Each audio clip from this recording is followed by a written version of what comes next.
आजच्या या पत्रकार परिषदेमध्ये सर्व पत्रकारांचे मनापासून स्वागत करतो। या पत्रकार परिषदेसाठी उपस्थित माझे सहकारी प्रदेशचे सरचिटणीस अल्पसंख्याक विभागाचे निरीक्षक श्री नजीबजी मुल्ला, माझा तरुण सहकारी राष्ट्रवादी काँग्रेस पार्टी युवक जिल्हाध्यक्ष वीरू वाघमारे, कालच लोकसभेला महाविकास आघाडीला जे घवघवीत यश मिळालं आणि त्यानंतर विधानसभेला देखील महाविकास आघाडीला यश मिळेल आणि मी पुन्हा मंत्री होणार अशा आविर्भावात जे वावरत होते असे so call doctor Jitendra Awhad विधानसभेला महायुतीला अभूतपूर्व असं यश मिळाल्यानंतर आपलं मंत्रिपदाचं स्वप्न केवळ भंग नाही तर पार चक्काचूर झाल्यानंतर एका आकसाने सातत्याने राष्ट्रवादी काँग्रेस पक्षाचे आमचे राष्ट्रीय अध्यक्ष, राज्याचे उपमुख्यमंत्री माननीय अजितदादा पवार साहेब यांच्यावर आरोप करण्याची छोटीशी संधी देखील डॉक्टर जितेंद्र आव्हाड सोडत नाहीत। माननीय अजितदादा पवार साहेब हे महाराष्ट्राचं नेतृत्व आहे आणि एका विधानसभेपुरते मर्यादित म्हणजे ह्या निवडणुकीला जरी त्यांना यश मिळालं तरी आपली विधानसभा कळवा मुंब्रा सोडून कुठल्याही विधानसभेमध्ये राष्ट्रवादी काँग्रेस पार्टी शरदचंद्र पवार गटाचे स्टार प्रचारक होते तरी जे जाऊ शकले नाहीत। किंबहुना प्रभू श्री रामाबद्दल केलेलं वादग्रस्त वक्तव्य, भारतीय घटनेचे शिल्पकार परमपूज्य डॉक्टर बाबासाहेब आंबेडकरांचा केलेला अपमान, यामुळे महाविकास आघाडीच्या कुठल्याही उमेदवारांनी त्यांना प्रचाराला देखील बोलवलं नाही असे डॉक्टर जितेंद्र आव्हाड काल देखील आमचे नेते अजितदादा पवार साहेब यांच्यावर आरोप करत होते। मंगळवारी त्यांचा स्वीय सहाय्यक अभिजित पवार याचा जो मुंबईला माननीय अजितदादा पवार साहेबांच्या शुभ हस्ते प्रवेश झाला आणि पलटूराम प्रमाणे काल पुन्हा तो राष्ट्रवादी काँग्रेस पार्टी शरदचंद्र पवार गटामध्ये पुन्हा गेला, या संपूर्ण प्रकाराची नैतिक जबाबदारी जिल्हाध्यक्ष म्हणून मी स्वीकारतो। यामध्ये आम्ही म्हणजे मी आणि नजीब मुल्ला यांनी माननीय अजितदादा पवार साहेबांची वेळ घेतली होती। त्यांना माहीत देखील नव्हतं कोणाचा प्रवेश आहे, पण तो प्रवेश झाल्यानंतर पुन्हा पलटूराम हा पुन्हा माननीय doctor so call Jitendra Awhad माझं दैवत आहे, मी कधी त्यांना सोडणार नाही अशा प्रकारची त्यांनी वक्तव्य केली। गेले 15-20 दिवस माझा तरुण सहकारी वीरू वाघमारे याच्या तो संपर्कात होता। शेवटच्या 3 दिवसामध्ये अगदी शनिवार, रविवार, सोमवारी काय घडलं हे सविस्तररित्या वीरू वाघमारे आपल्याशी संवाद साधून सांगेल। मी वीरू वाघमारे याला विनंती करतो की गेले 15-20 दिवस आणि शेवटच्या 3 दिवसामध्ये काय घडलं हे मीडियाला त्यांनी सविस्तररित्या सांगावं। नमस्कार। दिनांक 24 जानेवारी रोजी अभिजित पवारचा मला फोन आला, हे फोन रेकॉर्ड आहे, की मला भाईंशी भेटव, मला इथे खूप त्रास होत आहे, मला भाईंकडे यायचंय। नजीब भाईने मी ऑफिसमध्ये मला काही नसताना नजीब भाईने मला पहिल्यांदा माझ्या राजकीय जीवनाची सुरुवात नजीब मुल्ला साहेबांमुळे झाली। त्यांनी पहिल्यांदा मला 10,000 रुपये पगार देऊन मला माझे खाण्याचा बंदोबस्त केला, मी त्यांना कधी विसरणार नाही। मला त्यांच्याशी भेटायचं आहे, मला इथे खूप त्रास होत आहे, मला इथून निघायचं आहे। तर बोललो काय झालं बाबा, काय म्हणजे असं काय बोलतोय तू? अरे म्हणता साहेबांसाठी एवढं करून आम्ही एवढ्या केसेस अंगावर घेतल्या, आम्ही एवढे साहेबांसाठी मारामाऱ्या केल्या, आम्ही एवढे दिवस बाहेर फिरलो, तडीपारे घेतल्या, पण आता साहेबांना त्याचा पुतण्या की भाचा जय गर्जे याच्याशिवाय दुसरं कोण दिसत नाही। जय गर्जेने माझ्याकडे म्हणजे अभिजितकडे, ठीक आहे, जय गर्जेने माझ्याकडे एक मला मोठं टेंडर मिळालं, त्याच्यामध्ये 10 करोड रुपये मागितले की मला 10 करोड रुपये द्या, नाहीतर ते टेंडर तू आव्हाड साहेबांच्या नावावरती घेतलं, मला 10 करोड रुपये दिले पाहिजे। तेव्हा पण त्याच्यापुढे एक पूर्ण खर्च मांडला की 4 करोड रुपये हे मी इलेक्शनमध्ये माझ्या स्वतःच्या खिशातून मी खर्च केले, त्याच्यामुळे मी देऊ शकत नाही. परंतु याच्यावरती आव्हाड साहेबांना बोलल्यानंतर आव्हाड साहेब काय बोलत नाहीत. त्यानंतर बोगद्याचं काम पण त्यालाच भेटतंय आणि सगळे कामं त्यालाच जर देत असतील, त्याच्यानंतर तिकडे विटाव्याला कुठली कंपनी येते त्या कंपनीत इंडा त्या कंपनीच्या पण खड्ड्याचं काम त्यालाच दिले. सगळे कामं जर त्या आता कुठून हा आला नवीन, आजपर्यंत जेव्हा केसेस घ्यायच्या असतात, जेव्हा मारामारी करायच्या असतात, जेव्हा आम्ही आमचे पोरं बाळासोबत जातो तेव्हा आमच्याकडे कोण जात नाही, आमच्याकडे कोण तेव्हा हे दिसत नाहीत. आता कामाच्या वेळेला कमवायच्या वेळेस हे लोक दिसत आहेत. त्याच्यामुळे आता मी मोठा झालोय, मी माझे कामं घेऊ शकतो, माझी कंपनी मोठी झाली. फक्त मला नजीबभाईने थोडा सपोर्ट दिला तर मी या सर्व कामातून निघून जाईल, हे त्यांनी मला सांगितलंय.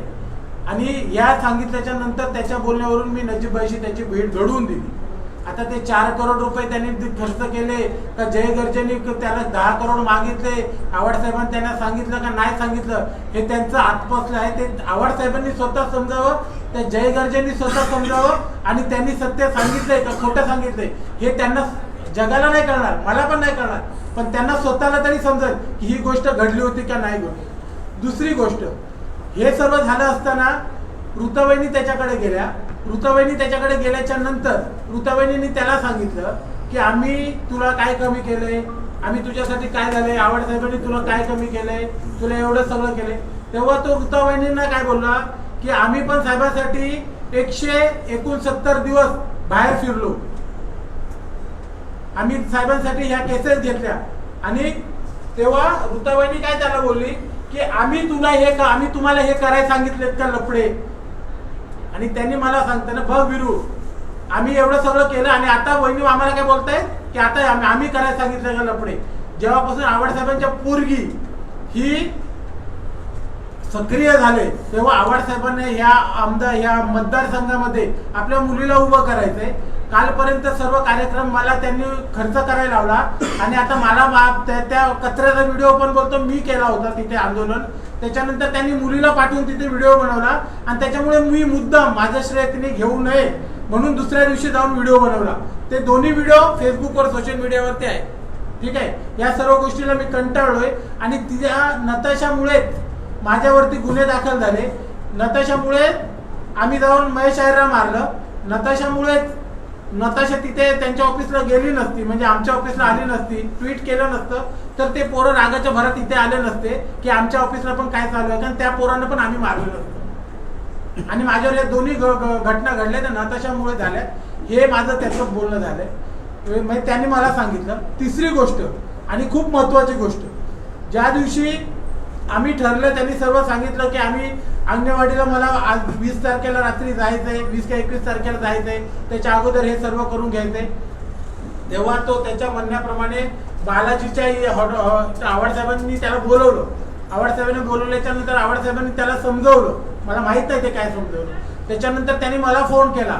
नंतर बालाजी हॉटेल आहे, त्या बालाजी हॉटेलच्या मागे त्यांनी मला रात्री बोलून घेतलं. तिथे मला चर्चा केली की मला हे खूप प्रेशर करतायत आणि काही करून मला उद्याच्या उद्या निघायचंय. तेव्हा त्यांनी सांगितलं की नताशा उद्या सकाळी माझ्या घरी नाश्त्याला येणार आहे आणि नताशाने सांगितलं की काका मी तुमच्या सोबतच राहणार आहे आणि अशी अफवा आहे की तुम्ही 18 तारखेला पळून जाणार आहे, म्हणजे दुसऱ्या पक्षात प्रवेश करणार असं आम्हाला समजलंय, तर मी तुमच्या सोबतच येणार आहे. त्यामुळे विरू उद्या सकाळी नताशा माझ्या घरी नाश्त्याला येणार आहे. नाश्त्याला आल्याच्या नंतर मी तिकडनं निघेल, वेलॉक्सला जाईल, नताशाला सोडेल आणि तिकडनं मी माझ्या बायको सगट ओबेरायला तिथे राहायला जाणार आहे. 1 रात्र तिथे राहणार आहे आणि त्याच्यासोबत माझ्यासोबत वाणी पण येणार आहे आणि वाणीचा तुझा पण मी रूम तिथे बुक करतो. हे अभिजित पवार यांनी त्याच्या पैशाने रूम बुक करून ओबेरायचा, ह्याची डिटेल्स पोलिसांनी काढावी, ह्याची डिटेल्स पत्रकारांनी काढावी, हे सर्वांना मी शेअर करतो.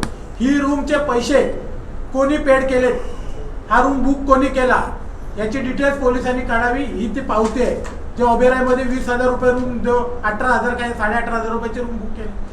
त्याच्यानंतर त्या रात्री आव्हाड साहेब त्याला कंटिन्यू फोन करत होते. त्या रात्री तो त्याच्या बायकोसोबत राहिला. आम्ही ह्या रूम मध्ये राहिलो ट्रायडंट मध्ये, तो ओबेरायमध्ये राहिला. त्याच्यानंतर दुसऱ्या दिवशी सकाळी त्याने त्याच्या बायकोला त्याच्या गाडीने पाठवून दिलं घरी त्याच्यानंतर दुसऱ्या दिवशी दुपारी 3-3:30 वाजता त्यांनी ताजचा ताजमध्ये रूम बुक केले. ताजमध्ये त्यांनी 2 रूम बुक केले. त्या रूमचे पैसे कोणी पेड केले याची चौकशी करावी. म्हणजे ब्लॅकमेलर ज्याला ब्लॅकमेल होतो, म्हणजे मी ह्याला समजा ब्लॅकमेल केले तर हा ज्याला ब्लॅकमेल केले तोच त्याच्या पैशानी ओबेरायचे रूम बुक करतो, त्याच्याच पैशांनी ताजचे रूम बुक करतो. हे शक्य आहे का? त्या ताजमध्ये त्याने मला सांगितलं 30 लाख रुपये घेऊन मी ताजची मेंबरशिप घेतली आणि त्याच्यामुळे मला डिस्काउंट आहे. तुम्हाला कोणालाही लागलं तर मला सांगा, मला इथे भरपूर फॅसिलिटी आहेत. त्यामुळे ताजमध्ये जे रूम बुक झाले ते कोणाच्या पैशाने बुक झाले, कोणाच्या नावावर बुक झाले, ते बुक कोणी केले याची चौकशी झाली पाहिजे, याची मी मागणी करतो. त्या दिवशी रात्री ताजमध्ये मी आणि माझा मित्र राष्ट्रवादी विद्यार्थीचा अध्यक्ष कौस्तुभ गायकवाड आम्ही 2 जण त्याच्यासोबत होतो. त्याच्यासोबत कमीत कमी 18 ते 20 जण होते. त्याची पूर्ण टीम होती जी ज्यांनी म्हणजे 22 अजितदादांकडे प्रवेश केला. त्या यादीमध्ये प्रवेशामध्ये ते सर्वच्या सर्व टीम त्याची 15-20 जणांची टीम ताज हॉटेलला होती. हे ताज हॉटेलचे फुटेज चेक करावे की तिथे आम्ही किती जण होतो आणि ते किती जण होते. त्याच्यानंतर 10:30-11 वाजता आम्ही बडेमियाला जेवायला गेलो. त्यावेळेस त्याच्यासोबत कमीत कमी 20 लोक होते. हे त्यांनी चेक करावं. त्याच्यानंतर हे पोलिसांनी आणि पत्रकारांनी चेक करावं. त्याच्यानंतर अजून महत्वाचा मुद्दा तुम्हाला सांगतो. संध्याकाळी आव्हाड साहेब त्याला कंटिन्यू फोन करत होते, तो फोन उचलत नव्हता. हे तुम्हाला मला माहित नाही, पण आव्हाड साहेबांनी अशा सापाला समजावं की मी जी गोष्ट आव्हाड साहेबांनी त्याच्यामधली आहे ही आम्हाला कशी समजली, आम्हाला कोणी सांगितलं, कारण की हे माझ्या डोळ्यासमोर सांगत. कळलं का? आम्ही ते नाहीये, ते राहत इंदुरीकर माहिती आहे की तसं आम्ही दोघले नाहीये. आव्हाड साहेब त्याला कंटिन्यू जेव्हा फोन करत होते ना, की आव्हाड साहेबांनी त्याला फोन केला, तो स्पीकरवर टाकून ते सर्व मजा करत होते की आव्हाड साहेबांचा फोन आला. आव्हाड साहेब त्याला बोले तू कुठे आहे? तर मी इकडे असं आहे साहेब, येतोय. त्यांनी आव्हाड साहेबांनी त्याला सांगितलं की तू आत्ताच्या आत्ता फेसबुकवर ते पोस्ट टाकायची की मी शरदचंद्र पवार साहेबांना सोडून कुठेही जाणार नाही. त्यांनी सांगितलं हो साहेब टाकतो, हो साहेब आता टाकतो. त्याच्यानंतर 2 मिनिटांनी 3 मिनिटांनी आव्हाड साहेबांनी दुसऱ्यांदा फोन केला, अरे तू फेसबुकवर पोस्ट टाकले नाही? अरे साहेब टाकतो, तो कोणतरी माझा फेसबुक हँडल करतोय, तो नाहीये, मी टाकतो. त्याच्यानंतर आव्हाड साहेबांनी तिसऱ्यांदा फोन केला की काय झालं, फेसबुकवर पोस्ट का नाही टाकली? तेव्हा त्याने त्या कुठल्या तरी त्या माणसाला सांगितलं, त्याचा फेसबुक हँडल करणाऱ्याला, त्याने फेसबुकवर पोस्ट टाकली. तुम्ही ती पोस्ट चेक करू शकता. त्या पोस्टमध्ये टाकलं की मी शरदचंद्र पवार साहेबांना सोडून कुठे जाणार नाही, आणि ती पोस्ट फक्त 5 ते 6 लोकांना दिसेल अशी फेसबुकमध्ये सेटिंग केली आणि ती पोस्ट टाकली. त्याच्यानंतर 10 मिनिटांनी आव्हाड साहेबांचा त्याला पुन्हा फोन आला की तू ती पोस्ट इंस्टाग्रामवर का नाही टाकली? तेव्हा ह्याच्या तोंडचे वाक्य होते, आता किती वेळा फोन करतोय, आता किती फाटली? कोणाचं काय फाटतं हे आव्हाड साहेबांनी विचारावं. आणि आव्हाड साहेबांनी ह्याला एवढ्या वेळेस फोन केलाय का नाही हे आव्हाड साहेबांना स्वतःला माहिती आहे. त्यांनी जगात जाहीर करू नाही भरू, त्यांच्या मनाला विचारावं की हे सत्य मी केलं होतं का नाही. कारण की त्याच्यानंतर साहेबांनी त्याला जेव्हा इंस्टाग्रामवरती पोस्ट टाकायला लावली की मी शरदचंद्र पवार साहेबांना सोडून कुठे जाणार नाही, तेव्हा इंस्टाग्रामवरती म्हणजे ते हाईड करता येत नाही. फेसबुकवर हाईड करता येते, इंस्टाग्रामवर हाईड करता येत नाही. म्हणजे लिमिटेड लोकांना दिसावी ती पोस्ट, असं करता येत नाही. त्याच्यामुळे त्याने इंस्टाग्रामवर जेव्हा टाकायला लावली तेव्हा मी उद्याला अजितदादा गटामध्ये नजीब मुल्लांच्या नेतृत्वात प्रवेश करणार आहे, आणि जर मी ही पोस्ट टाकली आणि ही पोस्ट जर सर्व लोकांमध्ये व्हायरल झाली तर आव्हाड साहेब ही पोस्ट घेऊन माझी बदनामी करू शकतात की मी शरदचंद्र पवार साहेबांना सोडून कुठे जाणार नाही असं म्हणणारा अभिजित पवार हा दुसऱ्या दिवशी सकाळी शरदचंद्र पवार साहेबांच्या गटात गेला आणि माझी बदनामी होईल. याच्यामुळे त्याने इंस्टाग्रामवरची पोस्ट टाकलीच नाही आणि फोन स्विच ऑफ केला. हे आव्हाड साहेबांना विचारावं, हे त्यांनी फेसबुकवर पोस्ट टाकले का नाही टाकले हे सर्वांनी चेक करावं. हे पोलिसांनी चेक करावं, हे पत्रकारांनी चेक करावं. फेसबुकवर टाकलेली पोस्ट फक्त 5-6 जणांना दिसली पाहिजे, हे सर्वांनी चेक करावं. म्हणजे मी जे बोलतोय याच्यामध्ये किती तथ्य आहे. त्याच्यानंतर सकाळी 5 वाजता आव्हाड साहेब सुप्रियाताईंसोबत मस्साजोगला जाणार होते संतोष देशमुखच्या त्या घरी हेलिकॉप्टरने. त्या हेलिकॉप्टरमध्ये अभिजित पवारची बुकिंग होती का नाही ते विचारावं. त्याने मला सर्व सांगितलं की मी जाणार आहे, पण हे लोक बघा आता कसे रातभर टेन्शन मध्ये असतील साहेब. आणि फक्त ना सकाळी 5 वाजता साहेब गेले की मी मोकळा झालो, म्हणून ह्याने फोन बंद केला. सकाळी 5 वाजता आव्हाड साहेब गेले. त्याच्यानंतर सुप्रियाताई त्याला कंटिन्यू फोन, त्या सुप्रियाताईचे त्याला 2 मिस कॉल अलर्ट आहेत. त्याने फोन बंद केल्याच्या नंतर त्यांनी सांगितलं की सुप्रियाताई मला फोन करते, मला 2 मिस कॉल अलर्ट आहेत. हे सुप्रियाताईंनी मी जे बोलतोय हे खरं आहे का खोटं आहे हे त्यांनी विचार करावा. तिसरी गोष्ट, आव्हाड साहेब तिकडून फोन करत असताना ते दुसऱ्या विषयाने फोन बंद केला असताना याच्या घरी कंटिन्यू विचारणा केली जात होती की अभिजित कुठे आहे, याच्या बायकोला. तेव्हा ह्याची बायको सातत्याने या सर्वांना खोटं बोलत होती की अभिजित लोणावळ्याला आहे, अभिजित इकडं आहे, अभिजित झोपलाय, अभिजितचं डोकं दुखतंय, तो उठला की सांगते. आणि अभिजित हा माझ्यासोबत ताज हॉटेलमध्ये होता, त्याच्या पैशाने होता, त्याच्या मर्जीने होता. आता तुम्हाला मी अजून काही गोष्टी सांगतो. त्यांनी काल जेव्हा प्रेस कॉन्फरन्स घेतली तेव्हा त्यांनी काही गोष्टी सांगितल्या की 21 तारखेला माझ्यावरती प्रेशर करण्यात आला, 21 तारखेला काही लोक माझ्या घरी पाठवण्यात आली. बरोबर आहे. मी मागणी करतो 21 तारखेला त्याच्या घरी कोण लोक पाठवण्यात आली तो मोठ्या उच्चभ्रू सोसायटीत राहतो. बरोबर आहे. त्या सोसायटीमध्ये सीसीटीव्ही फुटेज आहेत. महाराष्ट्रातील प्रत्येक विषयावरती आपला आवाज उठवणारा नेता आव्हाड साहेब त्यांच्याकडे. बरोबर आहे. प्रत्येक विषयावरती कोणाचा चांगला असो वाईट असो पण आव्हाड साहेब त्याच्यात बोललेच पाहिजे. त्या आव्हाड साहेब त्याच्याकडे. मग त्याच्या घरी जर कोण प्रेशर करायला गेलं तर ती गोष्ट आव्हाड साहेबाला त्याने काय नाही सांगितली. जर तो तिथे त्याच्या घरी कोण प्रेशर करायला घरी गेले तर तिथले फुटेज त्यांनी पोलिसांना द्यावे, पत्रकारांना द्यावे आणि त्या गोष्टीची सखोल चौकशी करावी. दुसरी गोष्ट, तो काय बोलला पत्रकार परिषद मध्ये, मला ईडीची धमकी देण्यात येते, मला इन्कम टॅक्सची धमकी देण्यात येते. अहो तुम्ही मला पण 25-30 वर्षापासून माझं आयुष्य ठाण्यात गेलं. आज पण मी झोपडपट्टीत चाळीत राहतो. मागच्या 10-5 वर्षापूर्वी त्याच्याकडे स्लीपरवर फिरायचा, हे सगळ्या ठाणेकरांना माहिती आहे. सिगरेट प्यायला पैसे नव्हते, आज तो 5-10 हजार रुपयेवाले लाइटिंग सिगरेट पितो. हे काय आहे? आज ईडीची धमकी कोणाला दिली जाते? तुमची एवढे पत्रकार आहेत, तुम्हाला कोणी धमकी दिली का? मला कोणी धमकी दिली का? हे खासदार होते, ह्यांना कोणी धमकी दिली का? हा, धमकी ईडीची देणार, ईडीची धमकी देणार किंवा ईडी जेव्हा कारवाई करते तेव्हा ईडीने कारवाई किंवा चौकशी करते तेव्हा त्यांना काही तथ्य दिसतं म्हणून करते. येड्या गवाळ्याला ईडीची चौकशी नाही होत, धमकी नाही होत. आज तुम्ही त्याचे कपडे 1.5-2 लाखाच्या पॅन्टी घालतो, हे कुठून येतात? याची चौकशी हे न समजण्यात कोण येडा आहे का? त्याची चौकशी का झाली पाहिजे, त्याची पण चौकशी झाली पाहिजे.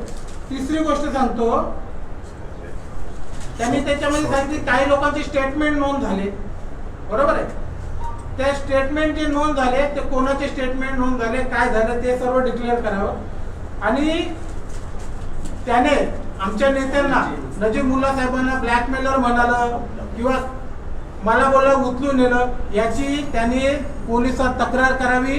आणि त्याने काय, आम्ही स्वतः मागतो की त्यांनी SITची चौकशी पोलिसांनी या प्रकरणात लावावी.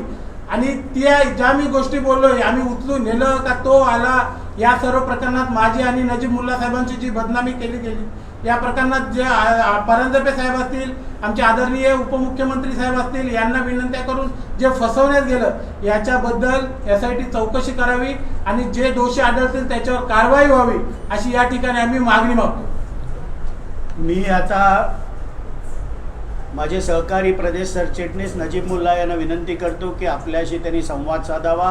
काल फार खालच्या पातळीवर जाऊन show call doctor Jitendra Rawat यांनी आरोप केले और इसका जवाब तो करारा मिलेगा. मी नजीब मुल्ला यांना विनंती करतो की त्यांनी आपल्याशी संवाद साधावा. सर्वजणांना नमस्कार. बरंच वर्षापासून शांत होतो, संयमपणा ठेवलं होतं की एकत्र काम केल्यानंतर आपण खानदानी आहेत, खानदानी असल्यावर आपण खालच्या पातळीवर जायचं नाही. शेवटी राजकारण हे लोकसेवेसाठी असतो. समोरचा माणूस खालची पातळी धरून, कारण त्यांचा स्वभाव होता कोणावर खोटे गुन्हे दाखल करायचे, कोणावर आपण तडीपार करायचा, कोणाला काय करायचं तुम्ही कळवा मुंब्रामध्ये बघितलं असेल. पण प्रत्येक वेळी संयमपणा घेतला, आरोप होत राहिले. पण कालची पातळी सोडून त्यांनी एकदम खालच्या दरावर जाऊन जे त्यांनी माननीय आमचे राष्ट्रीय अध्यक्ष व आपले राज्याचे लाडके उपमुख्यमंत्री अजितदादा पवार साहेब, परांजपे साहेब, माझ्या सहकारी वीरू, माझ्यावर जे आरोप केले ते पूर्णपणे खोटे आहेत. मला अभिजित पवार नावाच्या इस्मानाला काय घेण्यात रसच नव्हता. 15 दिवसापूर्वी मला वीरू वाघमारेचा फोन येतो का साहेब अभिजित पवारला भेटायचं आहे. मी बोललो 2 दिवसात वेळ देतो. नाही संध्याकाळचा वेळ होता. नाही आजच द्या, नाहीतर तो दुसऱ्या पक्षात चालला आहे, त्याची इच्छा आपल्याबरोबर यायची. त्याला मी तेव्हाच सांगितलं की मला त्याच्यावर विश्वास नाही आहे, पण एक सहकारी कळकळीची विनंती करतो, पक्ष वाढवण्यासाठी, सर्वांना एकत्र करण्यासाठी तो जिद्द आहे. मी बोललो ओके, बोलव, चल रात्री तुला वेळ देतो. 10:30च्या सुमारास ते भेटायला आले. भेटून गेल्यानंतर परत 8-10 दिवस मी त्यांना विचारपूस पण केली नाही. समोरून परत आला, 15-20 पोरांना घेऊन आला का सर्वांना तुम्हाला भेटायचं. भेटल्यावर स्वतःनी तारीख नक्की केली, कसं काय करायचं, शिवजयंतीच्या आधी आपण कार्यक्रम करू. स्वतःहून केल्यानंतर आत्ताच वीरूनी जे पुरावे दिले की ज्याला ब्लॅकमेल केलं जातं, त्यांनी खूप अरेतुरेने बोललाय. मी एवढाच आपल्या मार्फत त्यांना सांगायचं आहे की तुम्ही माझा संयमपणा बघितला. आता जे आरोप झालेले, आरोप तर झालेत, आता सत्य त्या गोष्टीला घडवण्याची वेळ आली आहे. आम्ही आता इन्कम टॅक्सला अर्ज करणार, सर्व फायनान्शियल एजन्सीज आहे या राज्याचे, या देशाचे, त्यांच्या समोर त्याचे अफाट कमवलेले पैसे, गैरव्यवहार, अनैतिक धंदे, सरकारी जाग्यावर केलेली अतिक्रमण सर्व काढणार. तुम्ही काल सांगतायत की मी 22 तारखेला सुसाईड करणार होतो. आम्ही त्यांच्याकडे गेलोच नाही. जे आरोप करण्यात आलेले आहेत, आम्ही आज मागणी करतोय आणि आम्ही प्रत्येक आठवड्यात एक पत्र जितेंद्र आव्हाडांना पोस्टाने पाठवणार आहेत. मी आजपर्यंत साहेब म्हणत होतो, जितेंद्र आव्हाडजींना पाठवणार आहेत की तुम्ही SITची मागणी कधी करणार. ट्विट करायची खूप आवड आहे त्यांना, पत्र लिहायची, प्रेस कॉन्फरन्स घ्यायची आवड आहे. त्यांनी अभिजित पवारनी केलेले आरोप, काल त्यांनी केलेली विधानाच्या बाबतीत त्यांनी स्वतः पत्र द्यावं. आम्ही आमचे राज्याचे मुख्यमंत्री साहेब, गृहमंत्र्यांना विनंती करेल का त्यांनी मागणी केल्यानंतर SITची नेमणूक करा. तिथे सर्व पुरावे आम्ही सादर करणार. एवढेच नव्हे, त्याची ऑडिओ रेकॉर्डिंग, म्हणजे त्यांनी व्हॉट्सअप कॉल केल्यानंतर मला वीरूनी घेतलेले कॉन्फरन्स कॉलवर, जेव्हा आपण कॉन्फरन्स कॉल घेतो तो जो शेवटी जॉईंट होतो तो 3-4 क्रमांकावर असतो, पहिल्या 2 मध्ये नसतो. त्याची स्क्रीनशॉट्स आहेत, तो काय बोलला त्याचं वाक्य आहे. एवढंच नव्हे, जितेंद्र आव्हाडजी, कारण ते डॉक्टर म्हणतात, आम्ही त्यांची डॉक्टरची पण पदवीधरची त्याच्या बाबतीत मागणी करणार आहे का त्याची चौकशी व्हावे. कारण आमच्याकडे पुरावे आहेत की 6 महिने कोण कुठे राहिला, त्याचे CCTV फुटेज आहेत, त्याचे कॉल रेकॉर्ड आहे, आणि कोणी थिसिस लिहिलं, कोण 6 महिने कुठे हॉस्टेलला होता, कोणी थिसिस लिहिलं, तुम्ही फक्त सही केलेली आहे, तो माणसाचा ॲफिडेव्हिट पण आम्ही तयार केलेला आहे, आणि ते पण तुमच्या नकली डॉक्टरेटसाठी आम्ही पुढे जाणार.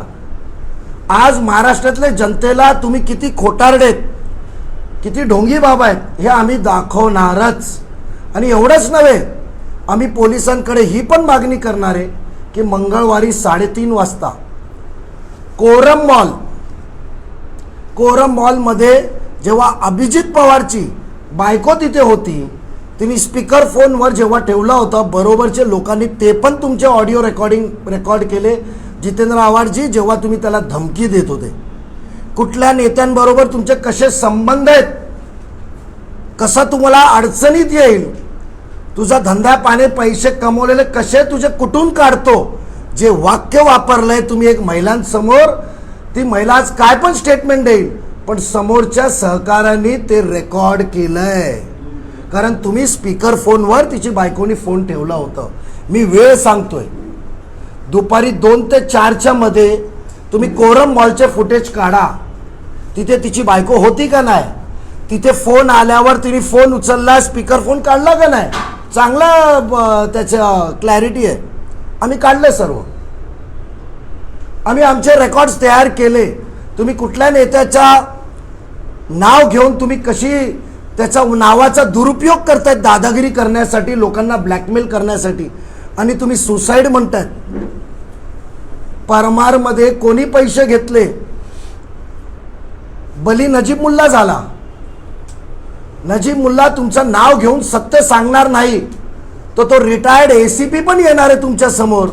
आम्ही त्यांना पण विनंती करणार आहे का त्या दिवशी जितेंद्र आव्हाड घाबरून जे आले होते आणि विनंती करत होते की नजीब मुल्ला चुकून त्यांचं नाव घेऊन सत्य सांगणार नाही, ते पण आम्ही सर्व SITला देणार. परमारनी किती वाजता तुम्ही रात्री विचारायला दम दिलं, कसे घेतले, बली नजीब मुल्ला झाला फक्त तुम्हाला वाचवण्यासाठी.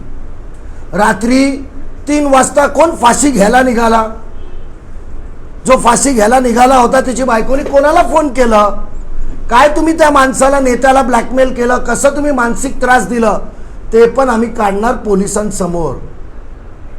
तुम्ही रात्री कुठल्या पत्रकाराच्या मुलाचे, जो महापालिकेतला ठेकेदार होता, तो महापालिकेच्या ठेकेदारला कसा तो फिनेल पिऊन जीव द्यायला निघाला होता, कुठल्या हॉस्पिटलला ॲडमिट होता, त्याचे रेकॉर्ड्स पण आमच्याकडे आहेत आणि आम्ही देणार. आता सर्व माल मसाला तुम्हाला पोचणार. मग तुम्ही किती पैसे दिले, कोण पैसे घेऊन गेला, तुम्ही रस्त्यावर त्या बापाचे कसे पाय पकडले, माफी मागितली, तुमच्या PAने कशी टक्केवारी घेऊन त्याचे पैसे खाल्ले होते, ती रेकॉर्डिंग पण तुम्हाला माहिती नाही. ज्या माणसाला जबाबदारी दिली होती ते पण काढणार. तुम्ही खुनी म्हणतायत, आज निघणार तुम्ही किती खून केलेत, किती बलात्कार केलेत, सर्व काढणार आम्ही आज. आणि आम्ही वेळोप्रसंगी सर्व पोलिसांना पुरावे देणार, चौकशी करायची. आज मी महाराष्ट्रातला रेप्युटेड पर्सन आहे, कॉलेजच्या जीवनापासून व्यवसाय करतोय.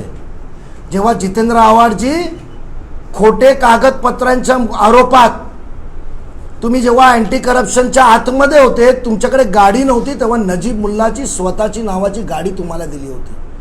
तेव्हा तुम्ही आमदार पण नव्हते, तुमच्यावर आरोप होते, कोणी बाजूला राहायचं नाही. तेव्हापासून मी व्यवसाय करतोय. मी प्रतिष्ठित या महाराष्ट्रातल्या नागरिकांनी वारंवार जे खोनी म्हणतायत आणि जे चिल्लर जे तुमच्या अवतीभोवती फिरतायत, त्यांच्या कुटुंबाचा तुम्ही इतिहास काढा. किती त्यांच्या नावावर घरफोड्या आहेत, किती चोरी केली आहेत, कोण किती एन्काउंटरमध्ये मेला आहेत, ते आम्ही सर्व बाहेर काढणार. आणि मी आज सांगतो की हे माझ्याकडे कोर्टाची ऑर्डर आहे. आज जे वारंवार खूनचा आरोप जे करतायत, आज जे खूनचा आरोप तुम्ही करतायत, त्या खुनाच्या आरोपमध्ये मी सर्वप्रथम त्या बाबतीत माननीय उच्च न्यायालयाचे विशेषतः न्यायाधीश रेवती मोहिती ढेरे पाटील मॅडम आणि पृथ्वीराज चव्हाण साहेबांचा आभारी आहे का न्यायाला साथ दिली. आज 10 सप्टेंबर 2024ला मोठा वकील नजीब मुल्ला का सोडून गेला, का सहकारी पुढे जातोय, मला त्रास होईल म्हणून खोट्या खूनमध्ये अडकवण्यासाठी तुम्ही हायकोर्टात पण गेले होते. हायकोर्टाला खोटा सांगितलं म्हणून 10 सप्टेंबर 2024ला बेंचची ऑर्डर आहे, 2 जज बेंचची हायकोर्टाची ऑर्डर आहे. त्याच्यात वकिलावर, आणि वकील पण छोटा नाही, याच्यात म्हटलंय for petitioner advocate Ashok Sarogi, त्यानं 25,000चा दंड लावला की नजीब मुल्लाला अरेस्ट करा. नजीब मुल्लावर कारवाई झाली नाही या पलीकडे आजपासून परत उल्लेख केला मी त्यांच्यावर मानहानीचा दावा दाखल करणारच आहे. तुमच्यासारखे अनैतिक कमवलेले पैसे नाही आहे, पूर्ण रेकॉर्ड माझ्याकडे, कधी कोणाला दम दिला, पैसे तुम्ही काढले, कुठे घेतले तुम्ही, हलाल कमाई आहे आणि त्याच्यात त्यांना दंड देण्यात आलेला आहे. आणि जे खुनाचा आरोप प्रत्यारोप करतात त्यांच्यावर पण आम्ही आज कायदेशीर कारवाई करणार. तुमचा बंगला कुठून आला, बंगल्यात काय चुका आहेत, ULC मध्ये काय प्रॉब्लेम आहेत, सरकार जमा एका मिनिटात कसं होईल, मालकाला अजून तुम्ही पैसे दिले नाहीयेत, तो ED मध्ये चौकशी असलेला कीर्ती केडिया कोण, ज्याच्या नावावर बंगला होता, काय संबंध तुमचा, ही पण चौकशी होणार. तुम्हाला फेसबुक लाईव्ह करायची आवड आहे ना, गोरगरिबांच्या घरांचे बिल्डिंगची, तुमच्या बंगल्याचा फेसबुक लाईव्ह होणार येऊर आणि याच्याने, त्याच्यात अनधिकृत बांधकामं बाहेर निघणार. तुम्ही आमदार म्हणून निवडून आले म्हणून लोकांना पाहिजे, तुम्ही म्हणतात पोरींची हाय लागेल, मेरा अल्लाह गाव आहे. फक्त मोठे मिशा ठेवून मोठा जिगर येत नाही. बड़ी मुची से बड़ा जिगर आता नहीं है, बड़ा जिगर सच्चे दिल से होता है. आज सुखात झोपतो तुम्ही जे खोटे आरोप करतायत आणि खूनमध्ये तुम्ही जे अडकवण्याचा प्रयत्न होता. आज STFनी 100पेक्षा जास्त महाराष्ट्रात लोकांना हँडओव्हर केले. UP STFनी स्थापनेपासून, मायावती राज्यात स्थापना झाली होती त्याच्यानंतर एक पण प्रेस कॉन्फरन्स केली नाही. अक्षरशः जे हत्याकांडचे आरोपी जेव्हा पकडण्यात आले होते तेव्हा पण UP मध्ये प्रेस कॉन्फरन्स झाली नाही. बडे किरकोळ मारणारा एक आरोपी, एक आमच्या राबोडीतला ग्रस्ताला मारलेला आरोपीला पकडल्यानंतर प्रेस कॉन्फरन्स तिथे घ्यायची. कोण नार्वेकरनी जाऊन 30 लाख रुपये कुठल्या इन्स्पेक्टरला दिले, हे तुमच्याच सहकार्यांनी तोंड उघडलंय. तुम्ही 4 दिवसापूर्वी अभिजित पवार येण्याच्या आधी रोहन बिल्डर चीटिंग मध्ये आतमध्ये होता, त्यांनी पेडर रोडच्या 4 मजली इमारतीमध्ये 2,500 फुटाचा फ्लॅट तुम्हाला एका व्यवहारात दिलेला जेव्हा तुम्ही मंत्री होते, आणि ते रिडेव्हलपमेंटमध्ये बिल्डिंग जाणार आहे, त्याला 5,000 फूट भेटणार आहे. अभिजित पवारचा पक्षप्रवेशच्या 3-4 दिवसापूर्वी अभिजित पवार तुमच्या सोबत ते फ्लॅट बघायला पण गेला होता. हे पण तुमच्या स्वतःच्या सुईसहायक अभिजित पवारनीच आम्हाला सांगितले. तुम्ही एका RTI ॲक्टिव्हिस्टच्या PAला तुमच्याच माणसांनी कसं पाठवलं ते पण आम्ही पुढे काढणार आहोत. माझं एवढाच आव्हान आहे की जितेंद्र आव्हाडजी, युद्धाची सुरुवात झालेली आहे. प्रत्येक वेळी नेत्यांना बदनाम करायचं, खोटं सांगायचं. आम्ही वारंवार परांजपे साहेब आणि आम्ही संयमपणा बाळगला की आपण खालच्या पातळीवर जायचं नाही. पण आता महाराष्ट्रातले नागरिकांना तुमच्या बाबतीतले सर्व प्रकार आम्ही काढणार. म्हणून आमची विनंती आहे की कृपा करून आजचा आज आपण SIT नेमावी आणि SITची मागणी करावी. आम्ही सरकारला विनंती स्वतः करणार, तुम्ही मागणी केल्यानंतर, की अभिजित पवारनी जे आरोप केलेले त्याची पूर्णपणे चौकशी व्हावी. अलिबागला 4.5 अन्नपूर्णा, काय हॉटेलचं नाव, रेस्टॉरंट, आनंदवन 4.5 मांडवा जेटीवर अभिजित पवार प्रवेशाच्या 2 तासापूर्वी जेवत होता. कोणाला ब्लॅकमेल केला असेल, कोणाला दाबला असेल, कोणाला ED इन्कम टॅक्सची धमकी दिली असेल, तर तो निवांत जेवत होता. आणि त्यांनी जे 2 तासाचा मला सहवास त्याचा भेटला, 1 तासाचा, गेटवे ऑफ इंडिया पाठून तयारी होईपर्यंत गाडीत वीर वाघमारे, मी आणि हेमंत वाणी होतो. हेमंत वाणी सुदैवानी तो दर्शनाला अंगणेवाडीला गेले जत्रेमध्ये, तर सांगतील काय काय बोललाय, तुमच्या प्रॉपर्टीच्या बाबतीत काय बोललाय, सर्व आम्ही रेकॉर्ड करून घेतलंय. त्याच्याच आवाजात आम्ही SITला त्याच्याबरोबर अँटी करप्शनची पण चौकशीची मागणी करणार. तुमचे SRAचे पण त्यांनी सांगितले, 2-3 बिल्डर लोकांची नावं पण सांगितली, त्यांनी इन्कम टॅक्सचे पण पेपर्स, आम्ही काही त्याला विचारलेलं नाही. तो रेकॉर्डिंग आमच्याकडे वेळ प्रसंगी पोलिसांना आम्ही सर्व गोष्टीची सादर करणार आहेत. जितेंद्र आव्हाडजी, तुम्ही एवढे मोठे बेबाक आहेत, तुम्ही एकदम मोठे शेर आहेत ना, तर तुम्ही प्लीज SITची चौकशी करावी. आणि यापुढे परत खुनीचा उल्लेख केला किंवा वाक्य वापरलं तर एकदा कोर्टाने तुमच्या वकिलाला फटकारलाय. आम्ही मानहानीचा दावा दाखल करणार आणि करणार. नाही, त्यांनी द्यावं ना. त्यांनी द्यावं ना. अरे पोलिसांनी वेगवेगळ्या स्तरावर चौकशी केली. मी तुम्हाला आता काय सांगितलं, SIT STFनी एकच प्रेस कॉन्फरन्स घेतली, नाव टाकून घेतलं माझा, आणि तो 7 वर्ष मला शिक्षा व्हावी म्हणून पुन्हा यंत्र केली. तुमचा जो आरोपी सुप्रीम कोर्टच्या बेलमध्ये अजून वॉन्टेड आहे, तो त्यांच्या घरात राहतो, मंदिराचे पैसे खाल्लेत, त्याच्या ऑफिसची CCTV रेकॉर्ड मी काढून ठेवलेत. कारण त्यांनी भाड्यावर जिथे ऑफिस घेतली त्या गोडाऊनवाल्याच्या आजूबाजूचे CCTV फुटेज आधीच काढून ठेवले. नितीन ठाकरे तिथे काय असायचे? मला त्या अधिकाऱ्यांच्या बाबतीत बोलायचं नाहीये.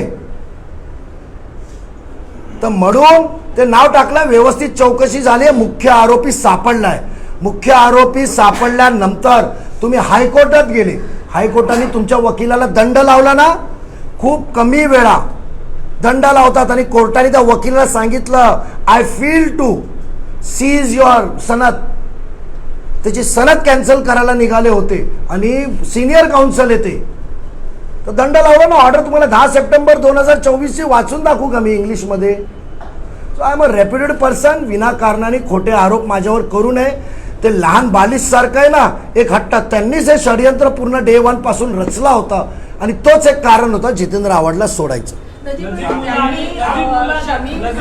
शमीम खानच्यावर पण त्यांनी आरोप लावले का त्यांना जे दुबईहून कॉल वगैरे येत आहेत? अहो, त्यांनी ते आरोप लावले.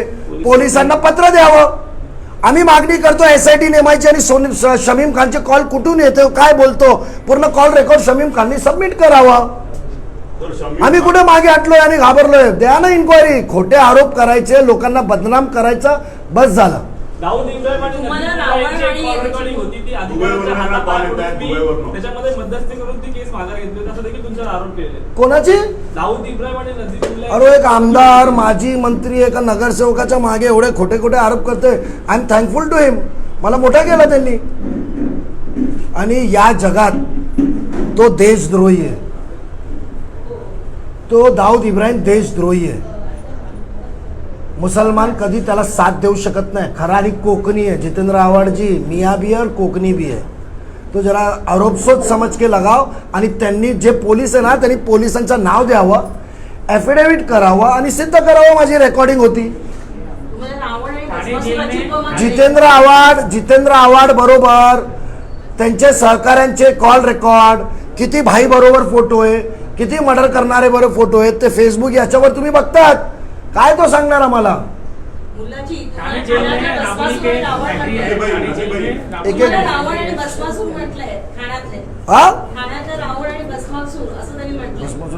रावण आणि भस्मासूर ना, स्वतःची उपमा स्वतःला त्यांनी दिलेली. अहो, तुम्हाला एवढे पुरावे दिले, तुम्हाला ओपनली मुद्देसह आम्ही सांगितलं, त्याच्या बंगला, त्याच्या येऊरचा बंगला, आदिवासीची जागा कशी हडपली आहे, संजय गांधी नॅशनल पार्क, त्या फॉरेस्टची जागा गेटमधून एंट्री केल्यावर राईट साईडची कशी त्यांनी पूर्ण अतिक्रमण करून ताब्यात घेतली आहे, या बंगल्याच्या रेमंडची जागा कशी कंपाऊंड तोडून घुसला आहे, सर्व तुम्हाला सिद्ध होईल. आता आम्ही जाणार, आम्ही मागे लागणार म्हणजे लागणार. आणि आता त्यांनी रडीचा डाव करू नये की माझ्या मागे लागले. आम्ही हे जाहीररित्या सांगतोय, प्रत्येक त्यांच्या अव्यवहाराची, भ्रष्टाचाराची मागणी आम्ही करणार. आणि काल ते हे देखील बोलले की ढसाढसा शमीम खान शरद पवार साहेबांसमोर रडले. एका भाषणामध्ये शमीम खानांनी 500 कोटी रुपये मुंबऱ्यात येऊन कमवले, अशा प्रकारचं स्वतः वक्तव्य जितेंद्र आव्हाड यांनी दिलेलं आहे. आणि मित्तल रोडला जे महापालिकेचे रिझर्वेशन्स नाईस वर्ल्ड या कंपनीने ढापले, महापालिकेचं नुकसान केलंय, त्याच्या विरुद्ध देखील माननीय मुख्यमंत्री देवेंद्रजी फडणवीस साहेब यांच्याकडे आम्ही लेखी तक्रार करणार. कळव्याचं कार्यालय शासकीय जागेवर कसं आहे याची चौकशी करणार. आमदार निधीतील अनेक कामं प्रशासकीय मंजुरी नसताना कशी केली या प्रत्येक गोष्टीच्या चौकशीसाठी आम्ही लेखी तक्रार करणार. उगाचच रडीचा डाव करू नका की माझ्या मागे लागले, मला त्रास द्यायला लागले. त्यांच्या प्रत्येक भ्रष्टाचाराच्या मागे आता हात धुवून आम्ही लागणार. आम्ही खूप संयम बाळगला, पण सातत्याने राष्ट्रवादीचे आमचे सरचिटणीस नजीब मुल्ला यांना कोर्टाने देखील कुठल्याही प्रकारे त्यांचा सहभाग नाही ही क्लीन चिट दिल्यानंतर वारंवार समाजामध्ये त्यांना बदनाम करण्याचं काम जे show call doctor Jitendra Awhad करत होते, त्यांच्या ईट का जवाब पत्थर से मिलेगा हे त्यांनी आता लक्षात ठेवा. आणि शमीम खानचा उल्लेख शमीम खानचा उल्लेख तुम्ही केला. आमच्याकडे महापालिका आयुक्ताला आपण 2013 साली 12 किंवा 12च्या आधी तुम्ही कुठल्या पद्धतीने तुम्ही शमीम खानला ग्लोबल पार्कमध्ये तुम्ही अडकून गुन्हा दाखल करण्यासाठी वारंवार दबाव टाकत होते आणि तो तुमची पत्राची तारीख आणि त्याच्यानंतर शमीम खानने राष्ट्रवादी काँग्रेस पक्षात केलेला प्रवेश ते जरूर काढणार. कोरम मॉलची रेकॉर्डिंग तिथं खूप धक्कादायक आहे. तुम्ही अभिजित बायको समोर वापरलेले अपशब्द, घाणेरडे वाक्य आणि नेत्याचं नाव घेऊन तुम्ही सांगितलेलं वाक्य ते तर खूप मोठा बॉम्ब आहे. ते आम्ही त्या नेत्यासमोर पण जाऊन दाखवणार आणि पोलिसांकडे पण सादर करणार. महापालिका जे आहे एकच माणूस चालवते आणि आपण पत्रकार आहेत, ऐका माझं. मी आधीच सांगितलं मी व्यावसायिक आहे. मी बिझनेसमॅन करणं चुकीचं आहे. राजकीय माणसं करू शकत नाही. त्यांच्यासारखं धंदे नाही आहे माझे पैसे काढायचे ठेकेदारकडून. मी बिझनेसमॅन आहे. 4थ्या मजल्यावर जातो, 3ऱ्यावर जातो, 2ऱ्यावर जातो आणि महापालिकेत जातो तर जातो. लोकांची कामं करतो. तुम्ही येतात, किती लोक असतात गरीब, कुठले श्रीमंत ठेकेदार बिल्डर माझ्या घरी नसतात, ऑफिसला नसतात. गोर गरीब ठाणेकर असतात. सर्व पक्षाचे नगरसेवक आम्ही मिळून लोकांची कामं करतो. त्यासाठी मी निवडून येतो. ते माझं काम आहे आणि मी ते काम करत राहणार. तुम्हाला जळूपणा का तुमच्याकडे गर्दी येत नाही तर. ठाणे जेल में राबड़ी की एक बेकरी है. ठाणे जेल में ठाणे जेल में बेकरी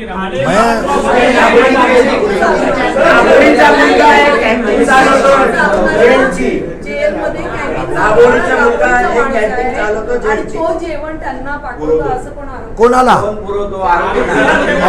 एक मिनिट. तुम्हाला आता हे वाक्य काढलंय ना त्यांनी, तर सांगतो. इरफान सोनू ज्यांनी जमील शेखला हत्या केली, त्यांनी गोळी झाडला असं पोलिसांच्या चार्जशीट प्रमाणे त्या आरोपीला पकडलंय.